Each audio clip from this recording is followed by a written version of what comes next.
أهلا وسهلا فيكم بفيديو جديد. اليوم إن شاء الله بدنا نعمل شوربة العدس بالرز. الاسم المتعارف عليه عنا لهاي الشوربة هو المسلوعة. مكوناتها بسيطة ومتواجدة بكل بيت، إحنا بنحب نعملها بالشتاء خاصة بأيام البرد. اليوم كان عندي الجو حلو، حبيت أصور لكم إياها بطريقة جديدة. طلعنا برا وحمينا الغاز وبدينا نشتغل. خلينا نشوف مع بعض طريقة عملها. بنبدأ بربع كوب من زيت الزيتون، بنحطه بالطنجرة اللي عنا ومشغل تحتها على الواطي. ما بحبش زيت الزيتون يحمى كتير قبل ما أنزل عليه البصل. وبدي بصل كبيرة مفرومة ناعم، يعني مش ناعم كتير زي ما أنا فرمتها قدامكم، أو بصلتين صغار. بنقلي البصل مع زيت الزيتون، بدي يدبل شوي. بكون محضرة كاستين عدس أحمر مغسولين وتلت ارباع كاسة رز، بنخليهم على الغاز يتقلبوا مع بعض بالزيت.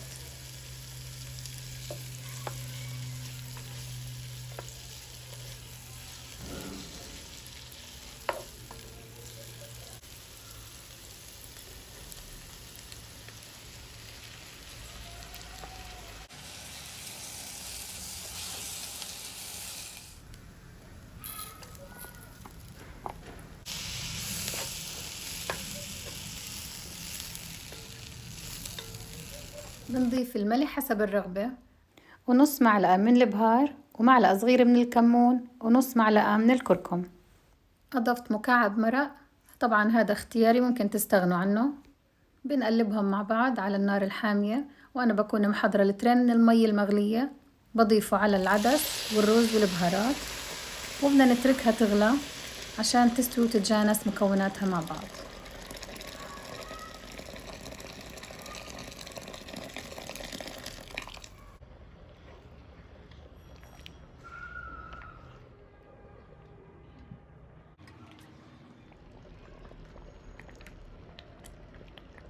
الشوربة عندي هلأ صارت جاهزة، هذا القوام المطلوب.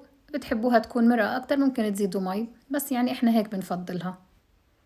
بسكب هلأ نص كمية الشوربة بصحون التقديم، والنص التاني بدي أدحله تومة وزيت زيتون وزيت نباتي. مش كل العيلة عندي بتحب التومة، فبقسم الطنجرة نصين بين اللي بيحبوا التومة واللي ما بيحبوا التومة، وهيك بنكون أرضينا كل الأذواق.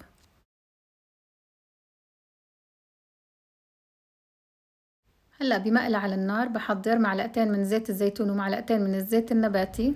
شوي بس يحموا بنزل التومة المشرحة، بدي إياها تحمر شوي والزيت ياخد من طعم التوم منيح. بعدين بنزلها على العدس اللي ضل عندي.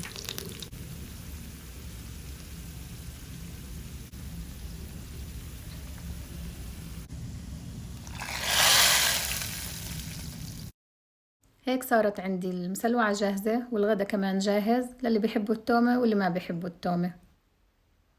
بنضيف شوي من زيت الزيتون على الوجه وعصرة ليمون، وبتتقدم مع بصل أخضر مع فلفل حراق مع المخللات والزيتون اللي عنا، وصحتين وعافية.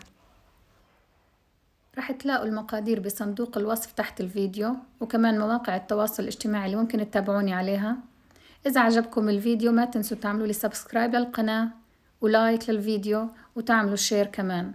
شكرا كتير لمتابعتكم.